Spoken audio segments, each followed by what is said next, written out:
Tuhan tuh melihat orang-orang yang mendekatkan diri kepada Dia bukan karena apa yang ada pada kita, tapi oleh karena kemurahan hatinya.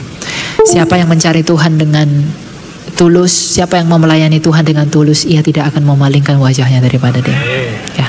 Tak selalu Tuhan menjawab doa, namun Dia beri yang terbaik di waktu yang tepat.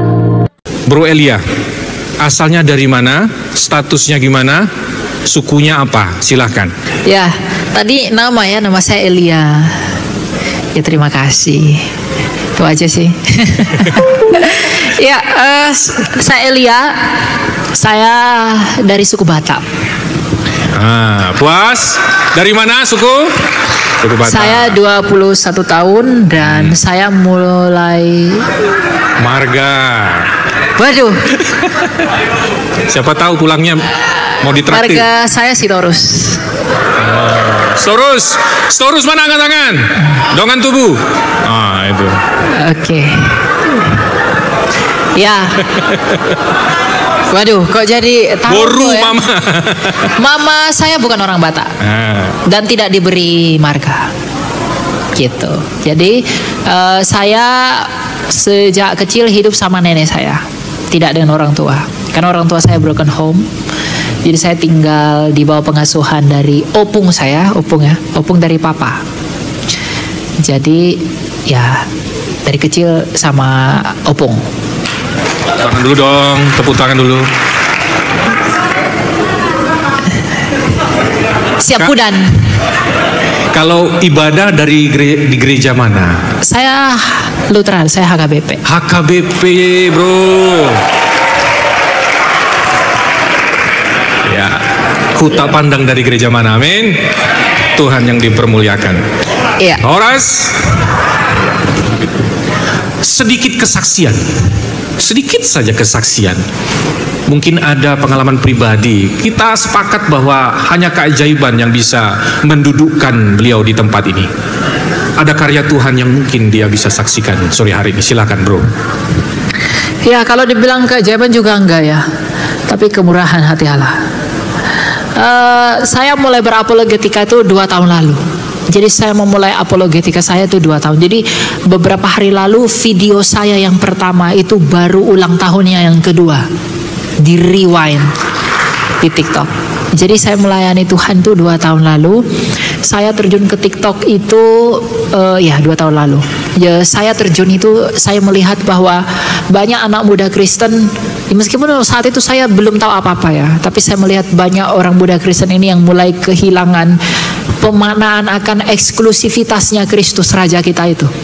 Jadi Yesus Kristus itu tidak ditempatkan lagi pada posisi yang tertinggi, tapi disamakan dengan Allah-Allah lain. Sehingga dengan alasan persamaan itu mereka bisa mengatakan di luar Yesus ada keselamatan, di luar Yesus ada jawaban.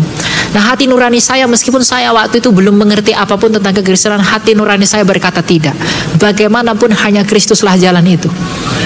Nah, saya mulai pelajari, saya belajar dari beberapa apologet senior, yang kemudian sampai hari ini saya tetap berapologetika ya, meskipun banyak naik turunnya ya, dalam artian ya ada pencobaan, ada apa segala macam, tapi Tuhan tuh melihat orang-orang yang mendekatkan diri kepada Dia bukan karena apa yang ada pada kita, tapi oleh karena kemurahan hatinya. Siapa yang mencari Tuhan dengan tulus, siapa yang melayani Tuhan dengan tulus, ia tidak akan memalingkan wajahnya daripada Dia. Ya, gitu. Super sekali, tepuk tangan dong buat Tuhan. Anak-anak muda, tidak ada yang mustahil bagi Tuhan. Betul. Ya, jangan malu sebagai orang muda. Orang muda sekarang itu yang harus bergerak terdepan. Kenapa? Karena anak muda ini adalah masa depan yang akan datang. Karena zaman ini sedang bertransisi. Orang muda itu harus mengerti bagaimana dan di tempat yang seperti apa Kristus itu didudukkan, agar dengan pemahaman itu generasi kita pun tetap mengerti siapa Kristus itu. Pemahaman Kristus yang original itu harus kita miliki, yang membuat kita apapun masalah, apapun keadaan yang kita hadapi nanti, tapi kita tetap berpedoman bahwa Kristus itulah satu-satunya kekayaan dan kebanggaan orang Kristen. Di luar itu tidak ada. Ya. Jadi jangan anak muda ini kan, apalagi perempuan ya kan, mengidam-idamkan provider man. Laki-laki kalau Valentine kasih bunga ya, Coklat. oh ya nah, kasih bunga, kasih coklat. Kalau laki-laki sama perempuan dibelikan ini, dibelikan itu. Dia berupaya sekeras mungkin demi pacarnya. Mengapa dia melakukan itu? Demi cinta. Mengapa dia melakukan semuanya itu? Hujan-hujanan pacarnya pengen nasi goreng dibelikan, ya kan? Ceweknya pengen ini dibelikan. Kenapa kamu melakukan itu? Karena cintamu. Tapi pernah nggak kamu melakukan usaha yang sama terhadap Kristus? Ya, Yesus telah membuktikan cintanya kepadamu melalui pengorbanannya. Pacarnya belum tentu milikmu. Gitu. Jadi saya mau kasih tahu anak-anak muda, kamu boleh mencintai manusia, tapi cintailah yang utama adalah Tuhan. Amin, tepuk tangan, super sekali. Oke Lia, nanti dilanjutkan.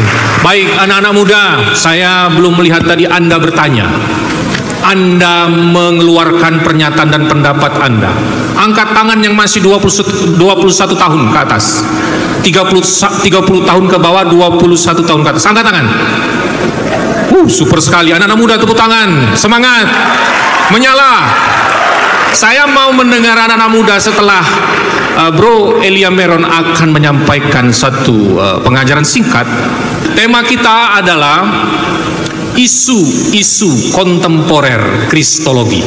Kalau dikatakan kontemporer itu berarti masa modern, postmodern yang sekarang sedang terjadi. Apa yang sedang kita dengarkan, apa yang sering kita lihat baik di media sosial maupun pengajaran-pengajaran yang berseliweran saat ini yang memiliki teologi mungkin akan mengundang tanda tanya besar.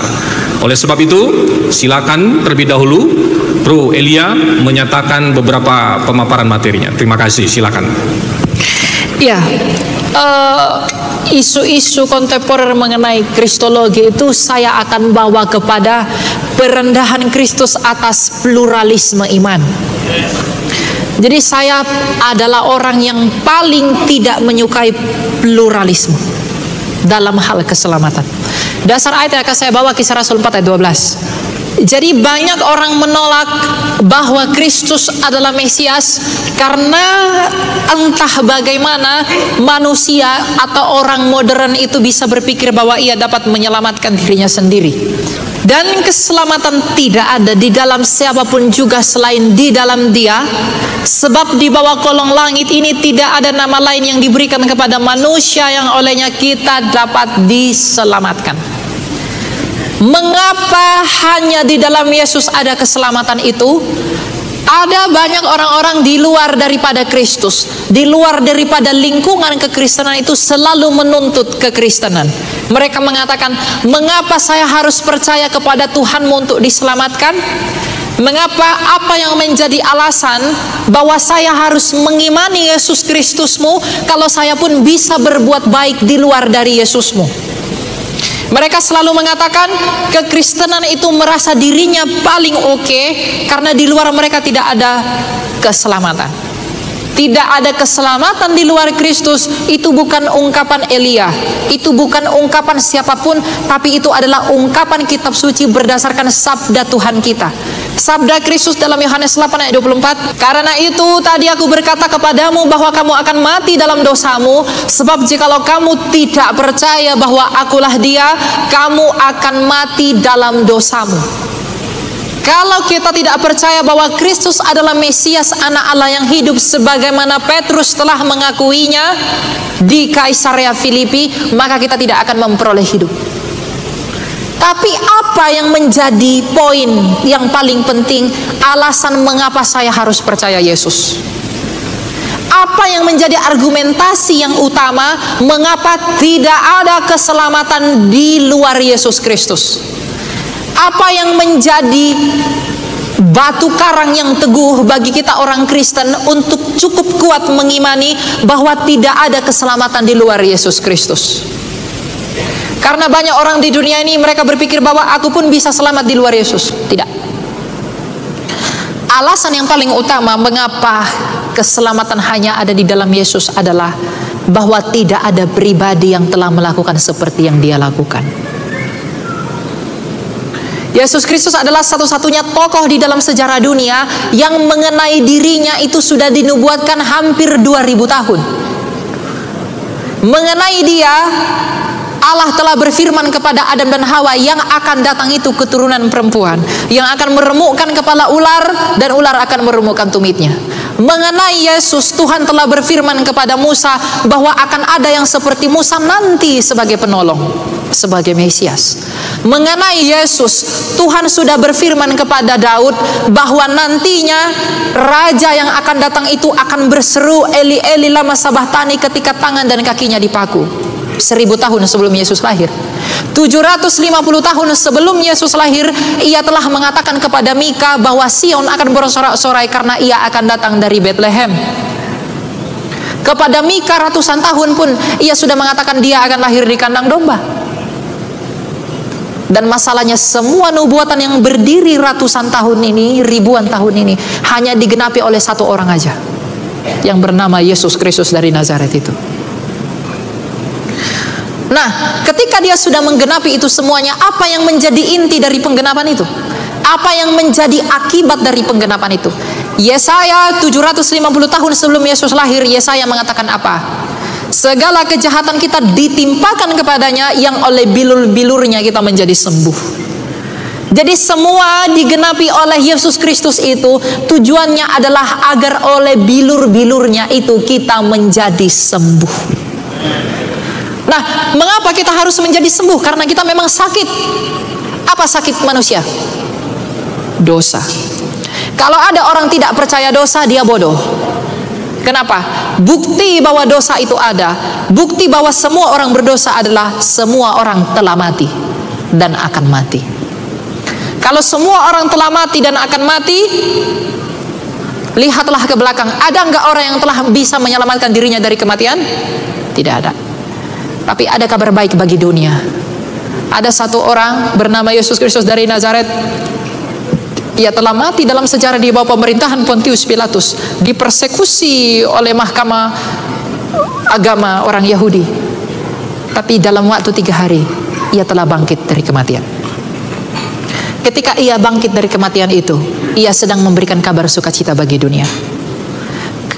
Injil adalah kabar baik. Dan di dalam Injil dikatakan, kalau ia tidak dibangkitkan maka sia-sialah kepercayaan. Kalau ada kabar baik berarti ada kabar buruknya. Kabar buruknya apa? Kematian. Kabar baiknya apa? Kehidupan dari kematian. Masalahnya bahwa semua orang telah mati, semua orang akan mengalami kematian, semua orang telah berdosa, dan semua orang akan binasa. Tetapi satu kabar baik datang dari Allah yang dilakukan oleh Yesus Kristus, dan memang hanya Dia yang melakukan itu sampai hari ini. Lantas apakah argumen yang cukup bahwa ada keselamatan di luar Yesus? Apakah pandangan yang cukup untuk mengatakan di luar Yesus ada keselamatan, sedangkan tidak ada yang dapat melakukan seperti yang Yesus Kristus lakukan? Bahwa Yesus Kristus adalah satu-satunya jalan keselamatan, karena memang hanya Dialah yang dapat mengalahkan kematian itu. Dan hanya Dialah yang bisa meluputkan kamu dari kematian itu. Mengapa Yesus Kristus harus mati? Ia ingin membuktikan bahwa Dia adalah Allah yang menyelamatkan manusia dari kematian melalui kebangkitannya itu. Nah, sekarang banyak orang di dunia ini, di luar Kristen, berkata, ngapain aku jadi ikut Yesus? Ngapain aku ikut Yesus? Aku bisa berbuat baik untuk diselamatkan. Aku bisa berbuat baik tanpa jadi Kristen. Masalahnya, hidup bukan tentang perbuatan baik. Kalaupun kamu berbuat baik, apakah itu sungguh-sungguh perbuatan baik? Orang baik mana yang tidak mati? Orang saleh mana yang tidak mati? Jadi kalau ada orang berpikir dengan sombong bahwa perbuatan baiknya itu bisa menyelamatkan dia, di manakah orang baik yang belum mati? Di manakah orang baik yang tidak mati? Sebaik-baiknya orang, ia akan membusuk dan masuk ke dalam tanah. Artinya apa? Perbuatan baikmu itu pun dinodai oleh dosamu. Perbuatan baikmu itu pun tidaklah perbuatan baik di luar Kristus. Nah, pemikiran inilah yang mulai menjamur dan meracuni anak-anak muda di zaman sekarang dengan alasan toleransi, dengan alasan mari hidup berdamai. perdamaianmu dengan dunia adalah permusuhanmu dengan Allah. Jadi kalau ada orang yang mengatakan bahwa kekristenan itu, Yesus Kristus itu bukan Mesias, hanya karena apa? Hanya karena dia berpikir bahwa dirinya sendiri dapat menjadi Mesias bagi dia. Yang mengatakan itu, di manakah mereka sekarang? Bukankah mereka menderita? Dan bukankah mereka akan mati? Jadi tidak ada alasan yang cukup, wahai dunia. Tidak ada alasan yang cukup, wahai semesta. Wahai dunia, wahai manusia, tidak ada alasan yang cukup bagimu untuk mengatakan ada keselamatan di luar Yesus, sedangkan tidak ada yang melakukan seperti yang Yesus Kristus lakukan. Jadi ketika ada orang yang bahkan mengaku Kristen mengatakan ada keselamatan di luar Yesus, dia sedang menghina anak Allah. Kalau ada keselamatan di luar dia, ngapain dia datang? Kalau ada keselamatan di luar dia, kalau perbuatan baikmu dapat menyelamatkan kamu dari kematian. Yang pertama, siapakah orang baik yang tidak mati? Yang kedua, apakah memang perbuatan baikmu benar-benar baik? Jadi orang sekarang berpikir apa? Orang sekarang berpikir bahwa keselamatan itu tentang moral. No, keselamatan itu tentang misteri di dalam batinmu. Yang membuat kita semua rusak adalah satu, dosa. Moral yang rusak adalah karena dosa. Bukan moral yang rusak membuat dosa, bukan. Dosalah yang membuat moral rusak. Makanya Kristus datang bukan menghapuskan dosa-dosa, tetapi menelanjangi dan mengalahkan dosa. Kuasa dosa adalah kematian. Dan bukti bahwa dosa telah berkuasa atas manusia, bahwa semua manusia telah mati. Tapi Kristus, karena dosa tidak berkuasa atas dia, maka Kristus tidak ditawan dalam kematian itu. Jadi ketika Kristus bangkit, dia menang. Dia sedang menyerukan kepada dunia, lihatlah aku sebagai yang menang. Kalau kamu ingin menang, kamu tak bisa berbuat apa-apa. Maka benarlah sabda Tuhan kita itu yang berkata, di luar aku engkau tak dapat berbuat apa-apa. Di luar Yesus memang kita tidak bisa berbuat apa-apa. Nah, ini yang kadangkala tidak mampu atau tidak mau dipertanggungjawabkan oleh orang Kristen kepada orang yang di luar Kristen, yang mengatakan ada keselamatan di luar Yesus, yang mengatakan di luar Yesus itu pasti kita bisa hidup. Memang kamu bisa kawin, kamu bisa nikah, kamu bisa punya uang, tapi setelah kamu mati, kemanakah kamu pergi? Setelah kamu mati, kemanakah jiwamu pergi? Dan siapakah yang dapat menolongmu? Kalau kita tahu bahwa hanya Kristus yang dapat menolong kita setelah kematian kita, kita tidak akan menghabiskan waktu kita selain daripada berusaha mencintai dia. Nah, inilah isu yang mulai menggerogoti anak-anak muda milenial zaman sekarang. Anak milenial zaman sekarang kalau dikatakan, anak-anak muda zaman sekarang kalau dikatakan di luar Yesus tidak ada keselamatan, bahkan dia yang mengaku Kristen, dia bilang apa? Kamu tidak boleh gitu, kamu harus toleransi, kamu harus mengasihi dia. Justru karena kita mengasihi dia, kita memberitahu dia kebenaran bahwa hanya Yesus adalah jalan keselamatan itu. Jadi kalau ada anak-anak muda berkata, udahlah biarkanlah dia dengan imannya, tidak usah diurusi. Kalau para rasul berpikir seperti itu, mungkinkah mereka mati? Mungkinkah ada yang disalib terbalik? Kalau Petrus bilang begitu, udahlah Roma, udahlah, aku tidak perlu injili. Mungkinkah dia disalib terbalik? Kalau Paulus berpikir demikian, kalau ia tidak menentang pemerintah Roma, lalu menginjili orang Roma, mungkinkah dia dipenggal kepalanya? Kalau Yohanes tidak mempertahankan imannya, mungkin gak dia digoreng? Tapi karena para rasul itu tahu demi kasihnya bahwa hanya keselamatan di dalam Yesus, mereka rela mati demi perkabaran keselamatan itu, agar semua orang, meskipun dunia memandang mereka bodoh, tetapi mereka tahu mereka melakukan itu karena mereka telah melihat dan mereka tahu bahwa ini akan mendatangkan kebaikan bagi jiwa manusia. Jadi memang tidak ada keselamatan di luar daripada Kristus. Fakta bahwa hanya Yesus Kristus yang telah menang atas maut, fakta bahwa hanya Yesus Kristus yang telah mengalahkan kematian, itu tidak akan pernah membuahkan ada yang lain selain daripada dia. Jadi anak-anak muda, kamu jangan mau ditipu oleh filsafat dunia yang kosong. Kamu menjual Yesusmu demi perempuan, kamu menjual Yesusmu demi laki-laki, kamu menjual Yesusmu demi harta dan tahta. Berapa lama kamu menikmati itu semua? Dan setelah kamu mati, apakah itu dapat menolongmu? Hidup ini seperti bunga di tangkainya. Ketika angin melaluinya, tidak ada lagi ia. Lenyaplah maksud-maksudnya.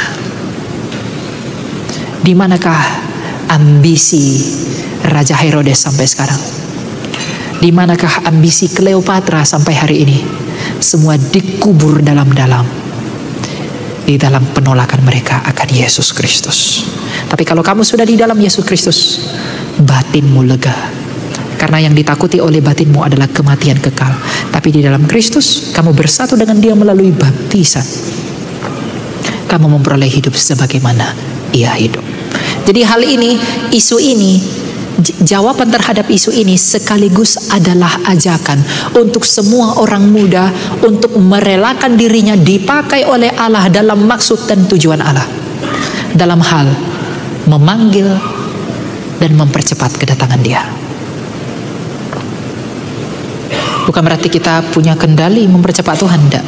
Mempercepat kedatangan itu artinya ketika kita berusaha untuk membuat orang mendengarkan Injil. Injil itu kekuatan Allah. Kalau kamu malu memberitakan Injil, berarti kamu malu memberitakan kekuatan Allahmu. Ya?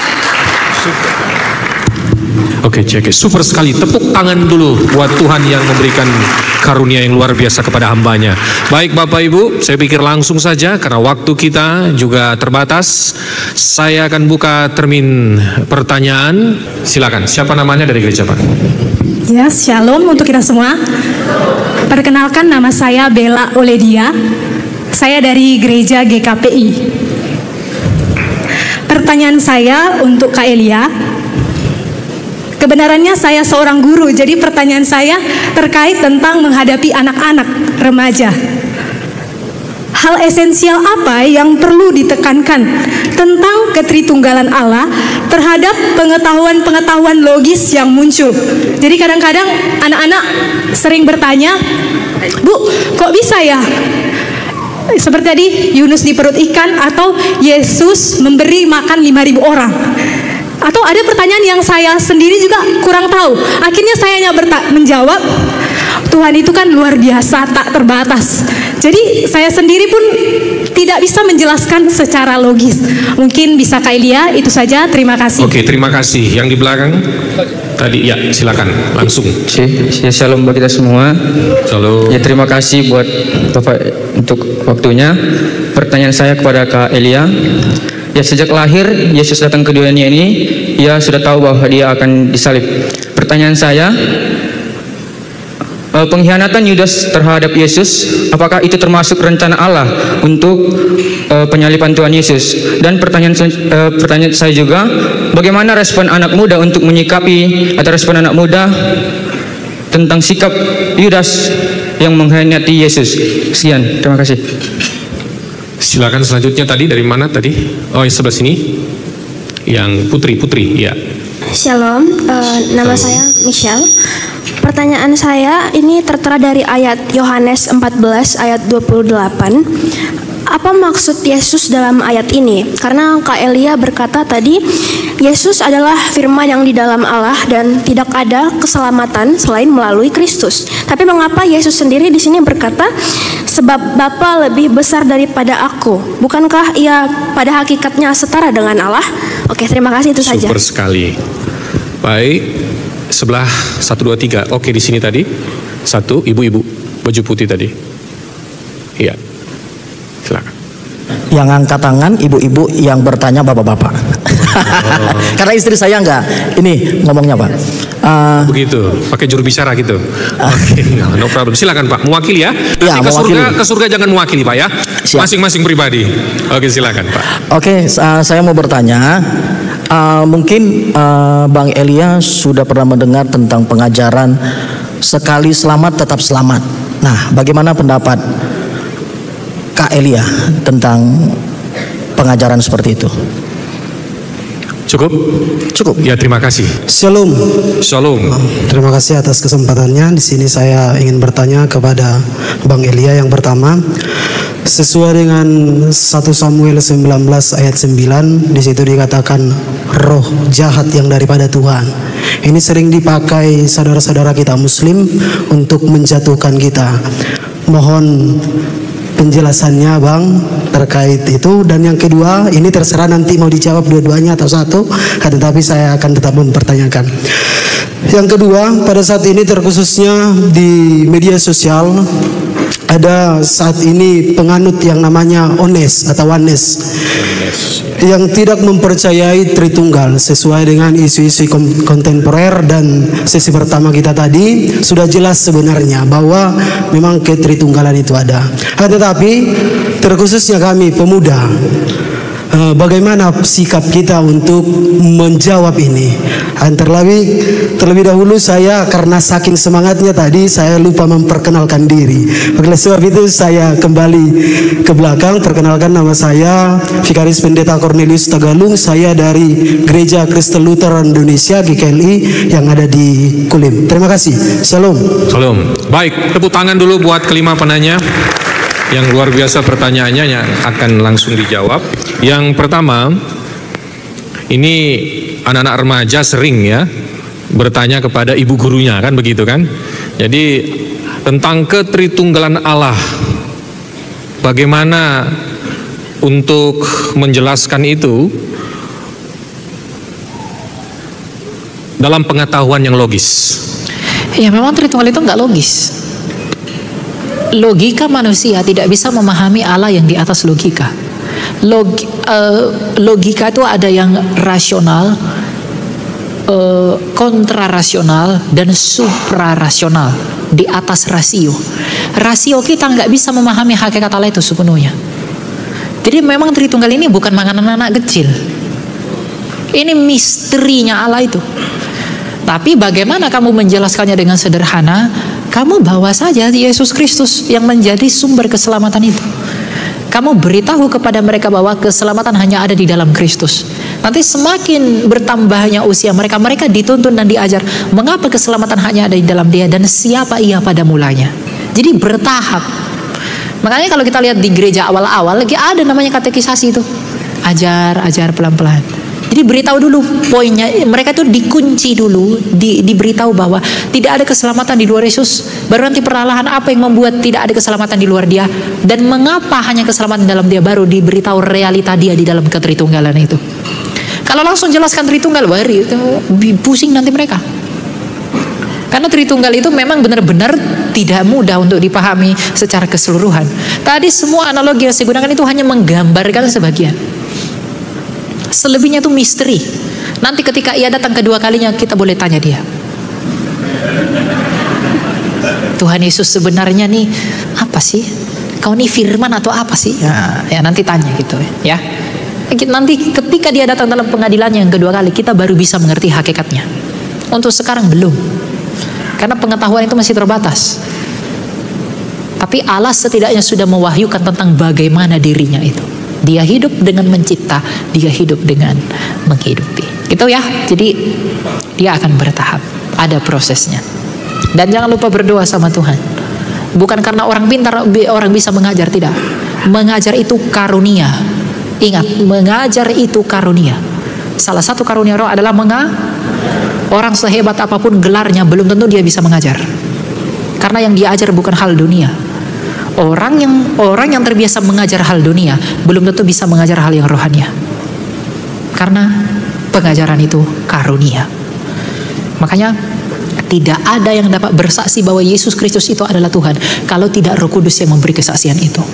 Jadi kalau kita ingin menolong orang, membantu orang memahami misteri Allah, terlebih dahulu rendahkan dirimu dengan meminta bantuan dari Roh Allah. Karena Roh Allah yang memberi kesaksian tentang Kristus itu.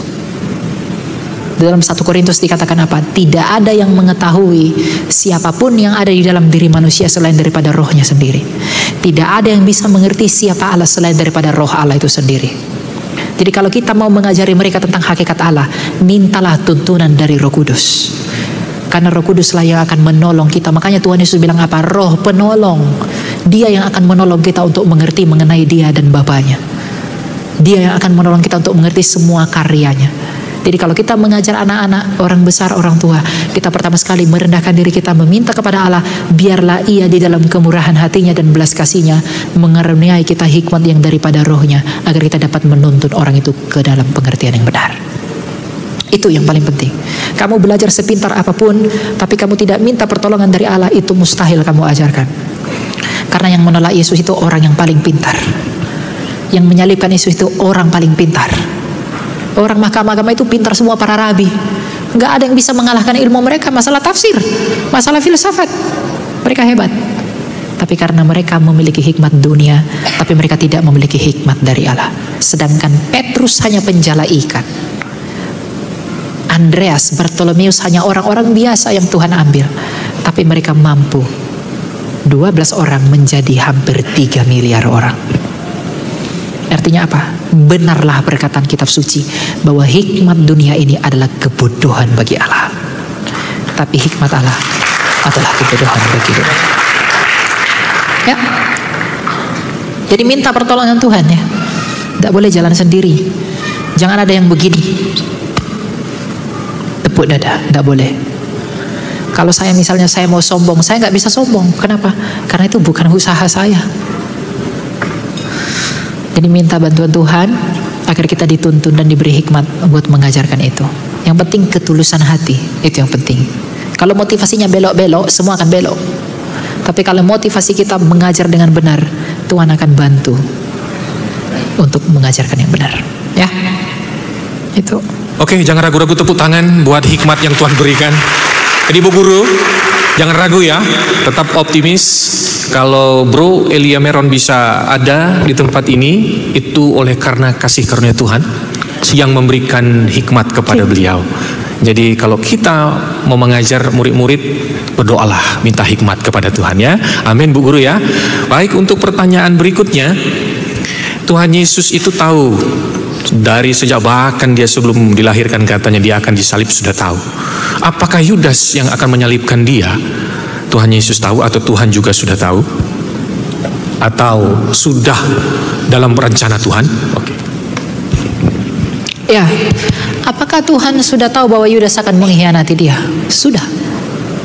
Tapi bukan Tuhan yang menuntun Yudas untuk mengkhianati dia. Bapak Ibu tahu nggak kenapa Yudas menjual Yesus? Karena apa kira-kira? Karena apa? Karena apa? Uang. Dia mengikuti Yesus itu bukan dengan motivasi yang benar.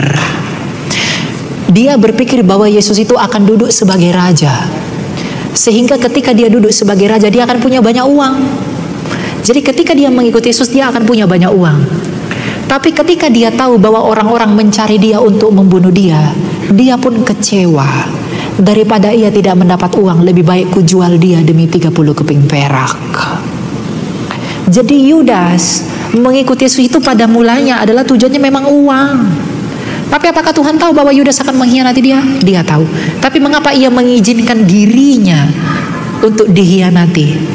Karena dia pengen punya misi bahwa melalui pengkhianatan itu dia bisa masuk ke dalam kematian untuk menyelamatkan orang dari kematian. Yohanes 10 ayat 17. Coba buka ayatnya. Bapa mengasihi aku oleh karena aku memberikan nyawaku. Jadi dia memang mati itu bukan karena dipaksa mati. Dia memberikan nyawanya.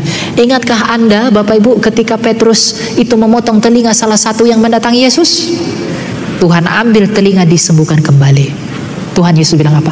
Kau pikir aku tidak bisa membawa malaikatku untuk menolong aku? Tapi bukan itu tujuanku. Aku memang datang untuk memberikan nyawaku bagi domba-dombaku. Tapi bagaimana caranya ia memberikan nyawanya itu? Ia mengizinkan orang-orang untuk menyakiti dia di dalam kerelaan hatinya dan kasihnya. Jadi bukan Tuhan yang memaksa Yudas untuk mengkhianati Yesus. Tuhan tahu bahwa Yudas akan mengkhianati Yesus dan Tuhan izinkan Yudas untuk mengkhianati dia. Pengetahuan Tuhan bukan dasar penetapannya. Dan mengenai Yudas dalam Matius 26 ayat 24, Yesus berkata apa? Anak manusia memang akan pergi sesuai dengan yang ada tertulis tentang dia. Jadi Tuhan Yesus tahu dia akan pergi, bukan? Betul tak? Akan tetapi celakalah orang yang olehnya anak manusia itu diserahkan. Jadi dia udah tahu nggak dia akan diserahkan? Tapi ada tapinya nih. Tuhan Yesus bilang apa? Akan tetapi celakalah orang yang anak manusia itu diserahkan, adalah lebih baik bagi orang itu sekiranya ia tidak dilahirkan. Jadi lebih baik bagi Yudas tidak dilahirkan daripada ia mengkhianati aku, itu maksud Tuhan Yesus. Tapi bagaimanapun, karena itu pilihan Yudas dan Tuhan tidak mengintervensi keinginan Yudas itu, malah dia menjual kehendaknya kepada iblis, maka dia pun celaka. Jadi apakah Yudas mengkhianati Yesus sudah dalam rencana Tuhan? Itu ada dalam rencananya, tapi bukan dia yang memaksa Yudas untuk mengkhianatinya. Dia tahu bahwa di depan ada yang mengkhianati dia, tapi dia tetap izinkan itu terjadi. Tuhan tahu manusia akan jatuh ke dalam dosa, tapi bukan Tuhan yang memaksa manusia itu jatuh ke dalam dosa. Karena kita punya kehendak bebas. Gitu ya. Oke. Terima kasih. Dalam Yohanes pasal 14 ayat 28, ayat ini sepertinya kontradiksi dengan pernyataan Kristus sendiri. Kamu telah mendengar bahwa aku telah berkata kepadamu, aku pergi tetapi aku datang kembali kepadamu. Sekiranya kamu mengasihi aku, kamu tentu akan bersukacita karena aku. Dan seterusnya apa ya? Aku pergi kepada Bapakku sebab Bapa lebih besar daripada aku. Nah, ketika Tuhan Yesus mengatakan Bapa lebih besar daripada aku, apakah artinya dia lebih rendah daripada Bapa? Tidak. Karena konteks ayat ini tentang pengutusan Roh Kudus. Yesus menjanjikan penolong, dan penolong itu keluar dari sumbernya, yaitu Bapa. Dan ingat, yang mengosongkan dirinya dan merendahkan dirinya menjadi manusia itu siapa? Firman Allah. Makanya dikatakan dalam Filipi, yang walaupun dalam rupa Allah, ia tidak menganggap kesetaraan dengan Allah. Kalau ia tidak menganggap setara, artinya dia Nah, dalam keadaannya ia tidak menganggap setara dengan Bapanya, maka Yesus berkata, Bapa lebih besar daripada aku. Itu maksudnya. Karena yang berinkarnasi adalah firman. Dan ketika firman itu berinkarnasi, dikatakan ia mengosongkan dirinya dan tidak menganggap kesetaraan dengan Allah, yang walaupun dalam rupa Allah, ia tidak menganggap kesetaraan dengan Allah. Berarti dia memang setara, tapi dia merendahkan dirinya, dan pada saat yang sama ketika merendahkan dirinya, dia seolah-olah lebih rendah daripada Bapa. Tapi dia kelihatan lebih rendah pun karena apa? Dia yang merendahkan dirinya. Jadi apakah Yesus lebih rendah dari Bapa dengan ayat itu? Tidak. Karena itu tentang yang pertama, Tuhan Yesus menjanjikan penolong yang keluar dari Bapa. Yang kedua, karena firmanlah yang menjadi manusia dengan merendahkan dirinya, bukan sang Bapa. Gitu, ya. Terima kasih. Jadi tidak ada kontradiksi dalam ayat ini. Oh, enggak. Dan satu statement yang mengatakan bahwa ini orang Kristen ini suka mengucapkan ini. Sekali selamat tetap selamat walaupun bikin dosa banyak-banyak. Sekali selamat tetap selamat. Bagaimana? Apakah sekali selamat tetap selamat itu mau dipahami dalam sudut pandang siapa dulu? Kalau kamu tanya kepada orang Reform, orang Calvin, mereka pasti punya penjelasan untuk itu. Jadi apakah dalam hal ini saya percaya sekali selamat tetap selamat? Saya percaya dalam konteks tertentu. Ada memang yang Tuhan pilih, tapi tidak semua demikian. Jadi kalau ada orang berpikir bahwa saya udah Kristen, saya tetap selamat meskipun saya bebas berbuat dosa, artinya kamu dengan mengatakan itu, kamu bukanlah seorang Kristen. Orang yang mengaku dirinya Kristen tidak akan pernah mengatakan, ya oke, kalau begitu aku bebas berbuat dosa. Karena ketika orang menjadi Kristen, ada Roh Kudus di dalam dirinya, di mana buah dari Roh Kudus itu dia menaruh kejijikan terhadap dosa. Roh Kudus itu memurnikan dan menguduskan ia, sehingga orang yang dimurnikan Roh Kudus itu ingin keluar dari dosa, bukan ingin terus di dalam dosa. Jadi kalau ada orang Kristen merasa bahwa dia mengaku dengan mulutnya bahwa dia adalah Kristen, tapi dia terus berenang dalam dosa, ia tidak mau keluar dari dosa, kamu bukan Kristen. Karena bukti kamu Kristen adalah ada Roh Kudus di dalam kamu. Dan bukti bahwa Roh Kudus di dalam kamu, kamu tidak suka terhadap dosa.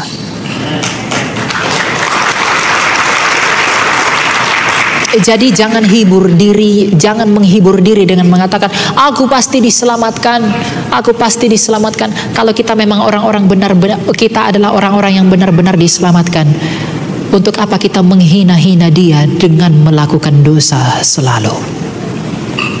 Bukan berarti orang Kristen nggak boleh jatuh dalam dosa ya. Orang Kristen pasti jatuh dalam dosa loh.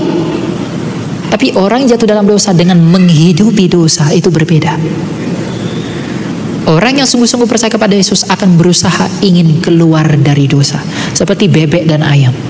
Kalau ayam jatuh ke dalam air, meskipun dia di dalam air itu, dia gelisah dalam air itu. Dia pengen keluar terus, berusaha ingin keluar dari air itu. Begitulah orang Kristen. Ketika dia jatuh ke dalam dosa, dia ingin selalu keluar dari dosa itu. Berusaha terus karena dia gak suka dengan dosa itu. Tapi karena dia lemah, dia masih belum sempurna. Beda dengan bebek, masuk dalam air, ketika dia masuk dalam air berenang terus, gak mau keluar. Nah ketika ada orang jatuh dalam dosa, aduh udahlah nikmati aja terus, gak mau keluar. Itu tidak orang percaya. Karena bukti kamu percaya bahwa kamu memiliki apa? Kejijikan terhadap dosa. Nah dalam konteks yang demikian itulah, sekali selamat tetap selamat itu bisa diterima. Tapi kalau dalam pengertian sekali selamat tetap selamat, lalu itu kamu jadikan menjadi alasan bebas berbuat dosa, hidup terus, tidak boleh. Itu namanya mempermainkan dalam Galatia dikatakan jangan sesat. Allah tidak membiarkan dirinya dipermainkan, gitu ya. Iya, super sekali analoginya. Seperti bebek ya, tepuk tangan, jangan ragu-ragu. Seperti bebek dengan ayam. Kalau bebek di air betah, gak mau keluar. Kalau ayam bertelur pasti dia keluar ya. Bapak Ibu, bebek atau ayam? Bukan dua-duanya yang jelas ya. Kita adalah manusia yang diberkati oleh Tuhan, yang mendapatkan kasih karunia. Dan satu ayat yang menyatakan tentang roh jahat daripada Tuhan, tolong ditampilkan. 1 Samuel pasal 19 ayat 9, yang mengatakan bahwa tetapi roh jahat yang daripada Tuhan hinggap pada Saul ketika ia duduk di rumahnya dengan tombaknya di tangannya dan Daud sedang main kecapi. Ini roh jahat yang daripada Tuhan. Mungkin itu garis besarnya ya. Ada roh jahat daripada Tuhan? Bagaimana? Roh jahat yang daripada Tuhan bukan berarti Tuhan tuh mengirim roh jahat. Tapi roh jahat yang daripada Tuhan ini artinya Tuhan itu mundur dari Saul karena Saul itu bebal. Jadi ketika Tuhan mundur dari perkenanan Saul, maka dia mengizinkan roh jahat itu mengintimidasi dia. Coba buka 1 Samuel 16 ayat 14. Tetapi roh Tuhan telah mundur daripada Saul, dan sekarang ia diganggu oleh roh jahat yang daripada Tuhan. Roh jahat yang daripada Tuhan ini bukan berarti Tuhan dengan sengaja mengutus, bukan. Tapi karena Saul ini bebal, lalu Tuhan mundur dari Saul, Tuhan mengizinkan roh jahat itu mengintimidasi dia. Nah dalam konteks itu dikatakan roh jahat yang daripada Tuhan. Meskipun memang roh jahat itu tetap ada dalam kendali Tuhan. Ketika peristiwa Ayub, Tuhan panggil roh jahat itu, sini, kemanakah engkau? Iblis itu berkata apa? Aku sedang berkeliling mengembara bumi. Tapi dalam konteks ini bukan berarti Tuhan kirim roh jahat. Tapi karena Tuhan mundur daripada Saul, dan Tuhan mengizinkan roh jahat itu mengintimidasi Saul. Karena Saul itu congkak dan keras kepala. Oke? Ya, terima kasih. Dan satu penanya tadi mengatakan tentang teologi oneness, betul? Bapak Ibu sudah mengerti teologi oneness? Oneness. Ini ya betul. Ini sangat tipis sekali perbedaannya ya.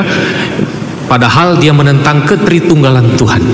Dia mengaku bahwa Bapa, Putra dan Roh Kudus, tetapi itu berasal dari satu Allah, dan menolak bahwa tiga Bapa, Putra dan Roh Kudus memiliki tiga pribadi yang berbeda-beda.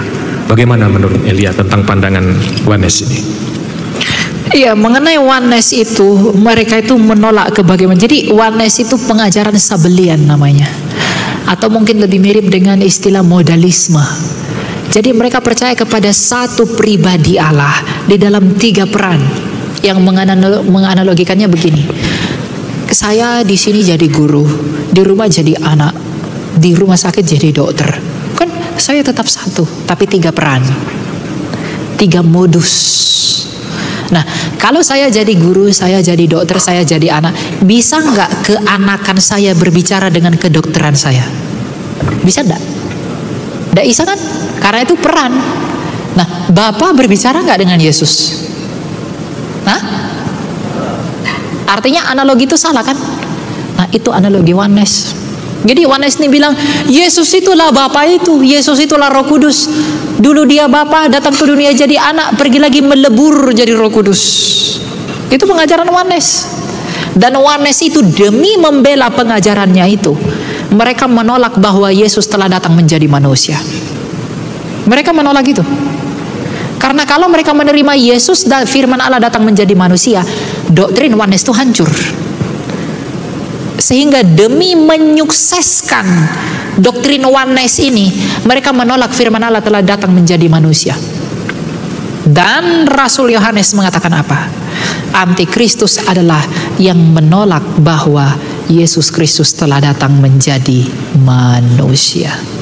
Artinya dengan berpaham oneness itu, kita memilih untuk menjadi antikristus.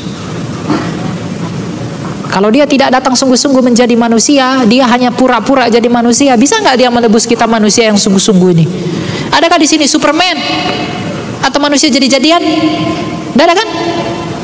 Maka kalau kita manusia yang sungguh-sungguh yang diselamatkan, maka ia pun benar-benar datang menjadi manusia.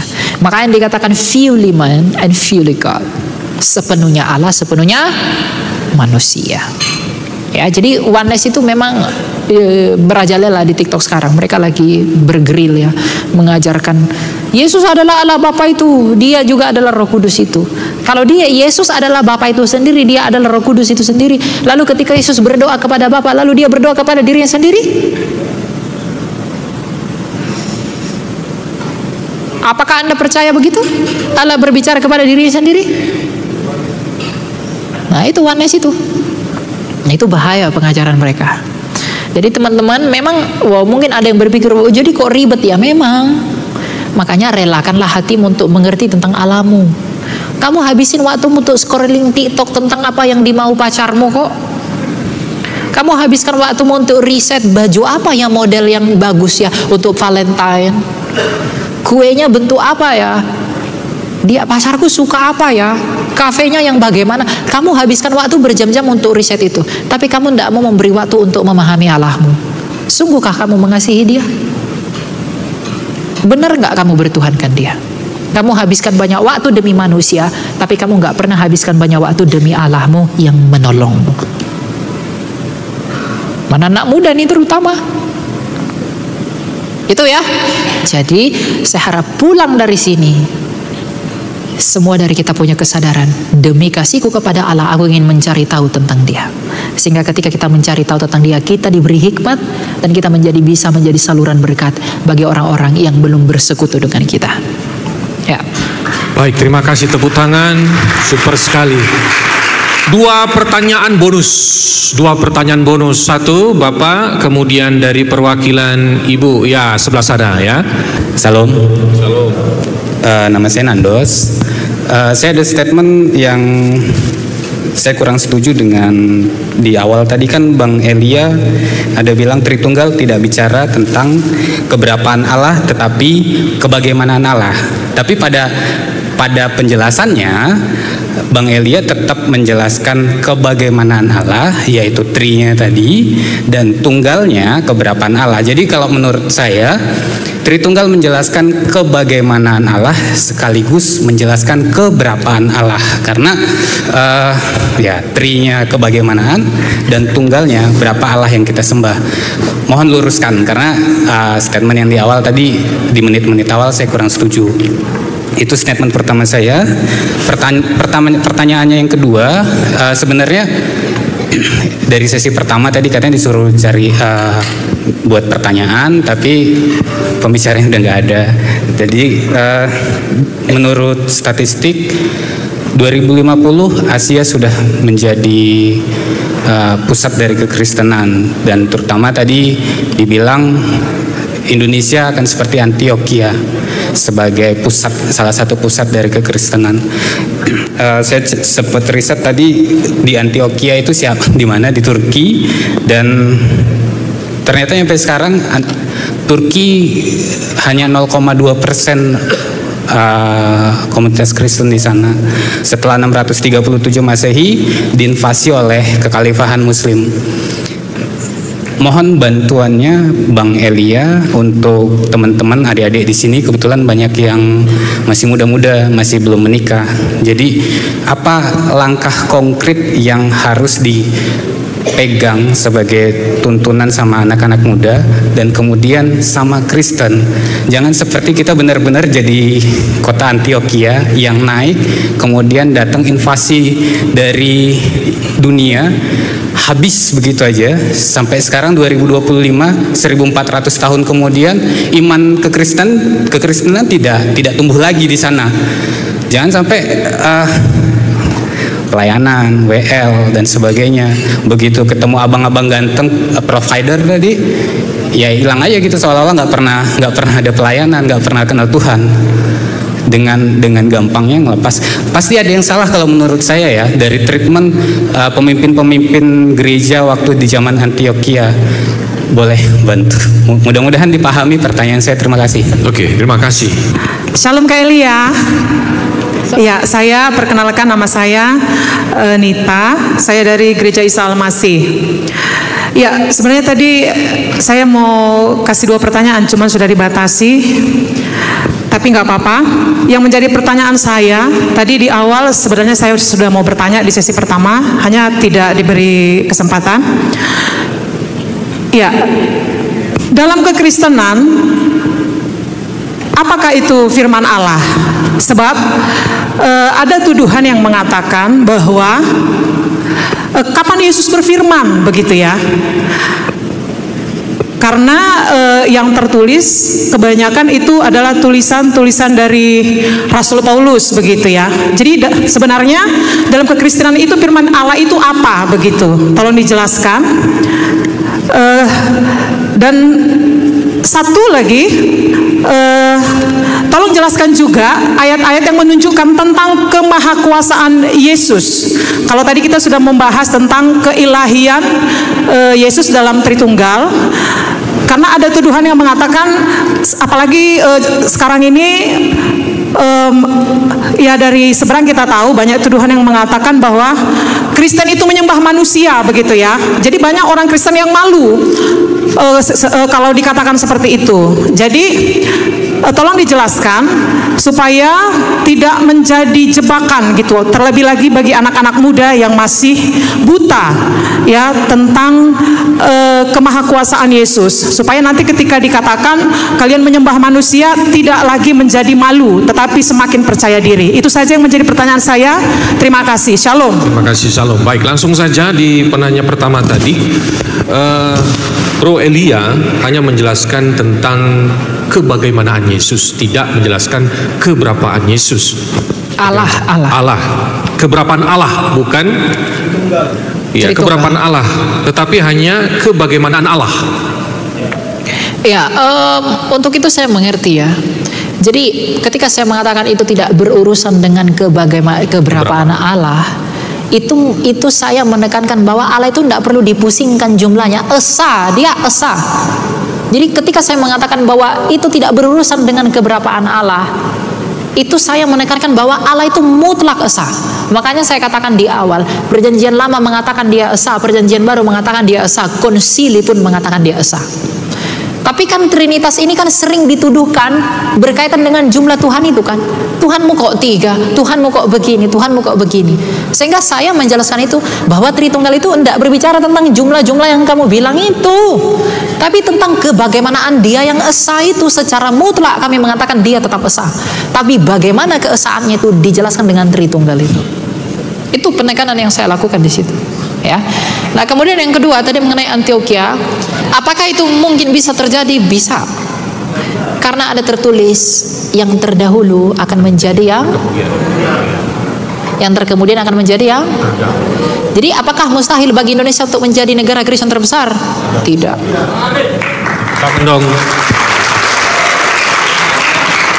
Justru kita harus mengambil bagian untuk mewujudkan itu. Ya. Jadi berdoalah kepada Tuhan agar Indonesia ini dilawat oleh Allah. Barat itu sudah mulai merosok, teman-teman. Saatnya kebangkitan di timur. Barat itu dulu udah kekristenannya udah kuat sekali. Sekarang mereka mulai meninggalkan Tuhan dan Barat pun mulai hancur.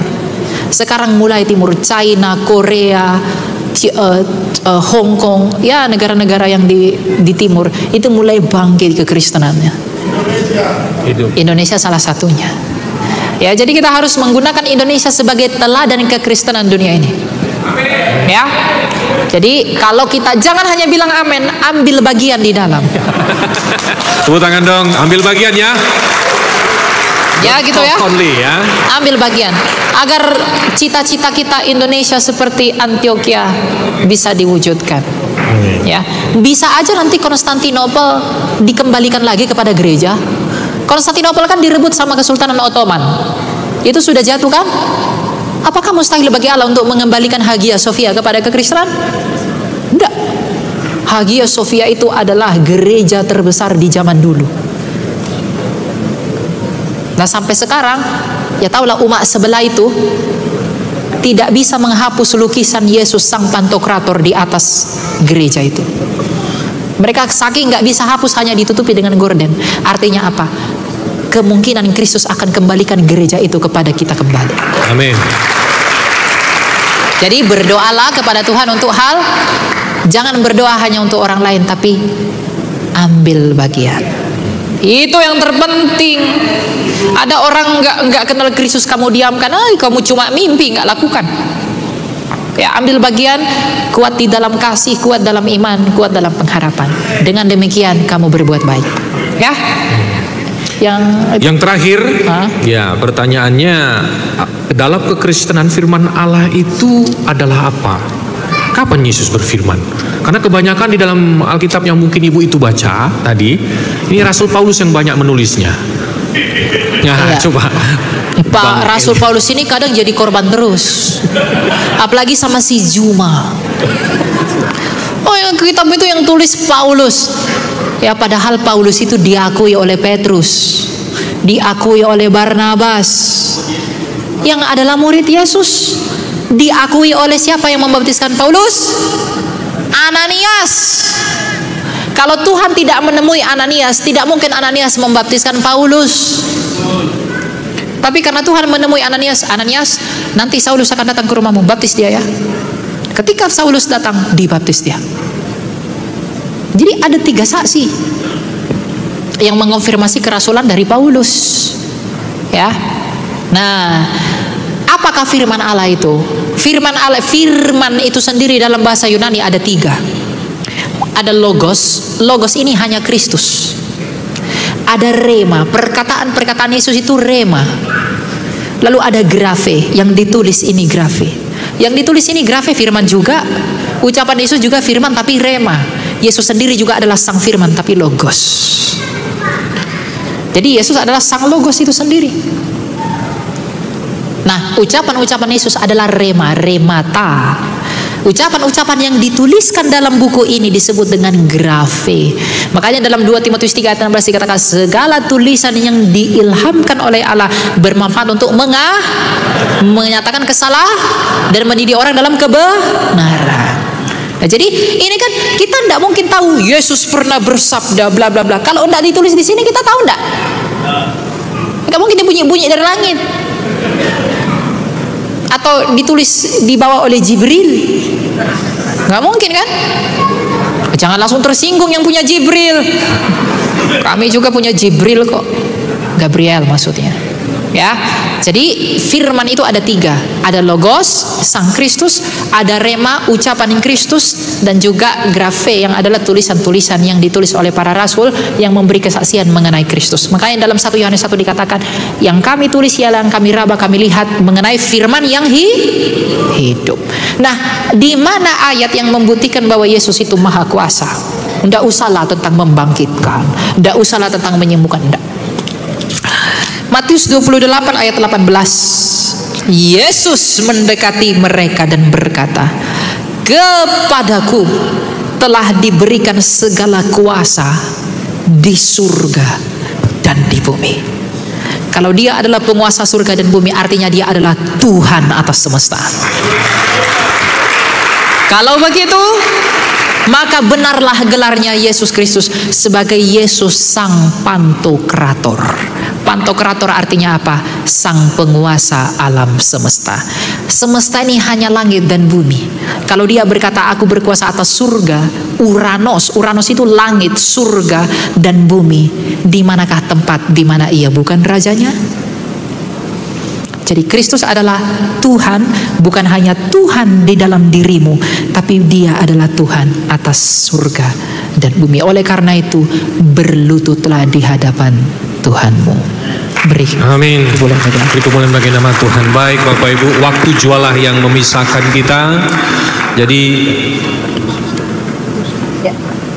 Jadi Yesus tetap adalah Tuhan dan Juru Selamat kita, bukan saja di bumi ini, tapi di surga. Teologi boleh berseliweran di mana-mana, tapi tetap setia dengan iman saudara.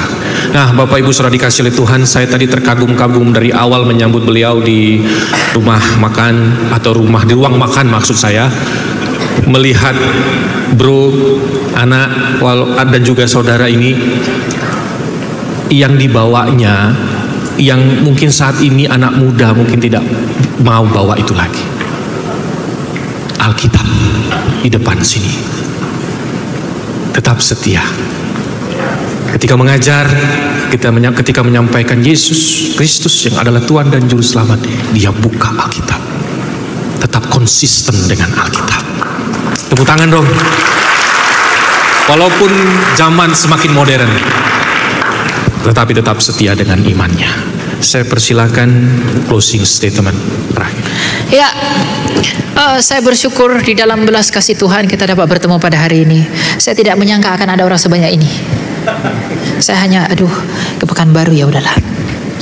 Ya, tapi tidak ada yang kebetulan. Saya hanya mau menyampaikan dari semua penjabaran saya, jika kamu yang terlihat hebat dalam pelayananmu, maka itu bukan pelayanan. Harus Yesus Kristuslah yang terlihat. Amin. Jadi dimanapun dan apapun pelayanan kalian, saya tidak merendahkan itu. Tidak semua orang dipanggil harus berdiri di sini, karena siapa yang akan peduli orang yang di balik pintu di sana? Semua orang punya pelayanannya masing-masing, tapi layanilah Allah bukan untuk meninggikan dirimu dan menunjukkan siapa kamu, tetapi demi menunjukkan bahwa Kristus itulah yang begitu hebat atas segala hal. Dan agar itu ada, bentuklah cintamu dan kebanggaanmu kepada Dia. Karena bagaimanapun, orang tua, orang muda, orang kaya, orang miskin, hamba maupun tuan, bagaimanapun semuanya itu hanya dapat ditolong oleh satu pribadi yang bernama Yesus Kristus itu. Jadi saran saya, dan saya berharap dan saya berdoa kepada Bapak Ibu, tapi jangan lupa doakan saya. Saya bukan orang yang hebat, saya bukan orang yang gimana-gimana. Saya berdiri di sini bukan karena saya lebih pintar dari Anda, tapi hanya karena Tuhan memberi belas kasih-Nya saya punya kesempatan di sini. Kita semua sama di hadapan Allah, saling mendoakan, saling membangun. Saya juga adalah orang yang masih berdosa, dan kamu pun juga orang yang berdosa. Tidak ada yang lebih spesial di mata Allah. Tapi kalau kita sama-sama berjuang untuk menghidupi apa yang telah Ia perkenankan kepada kita, yang menjadi milik kita sejak semula, dan tetap setia di dalam, kita akan menemukan mahkota kehidupan kita. Karena yang sulit menjadi Kristen itu bukan tentang kemampuanmu berbuat, tapi kemampuanmu untuk setia. Doakan saya agar saya setia dalam Tuhan. Dan saya juga berdoa agar kita semuanya diingat oleh Tuhan apabila Ia kembali dalam kerajaan Tuhan. Terima kasih. Saya mohon maaf apabila ada kesalahan dan tutur kata saya yang kurang berkenan. Sore ini saya harus kembali ke Jakarta dan kita akan bertemu lagi dalam kesempatan berikutnya. Tuhan berkati. Baik, Bapak Ibu yang dikasihi Tuhan, sebelum panitia mengambil sesi berikutnya, saya menutup dengan pantun. Minum kopi di Hotel La Bersa, enak rasanya diminum bersama-sama. Sekian dulu seminar kita. Semoga Tuhan memberkati kita semua. Saya Yohanes Sugardi, Elia Meron. Jangan lupa ketemu di kanal YouTube. Tak selalu Tuhan menjawab doa, namun Dia beri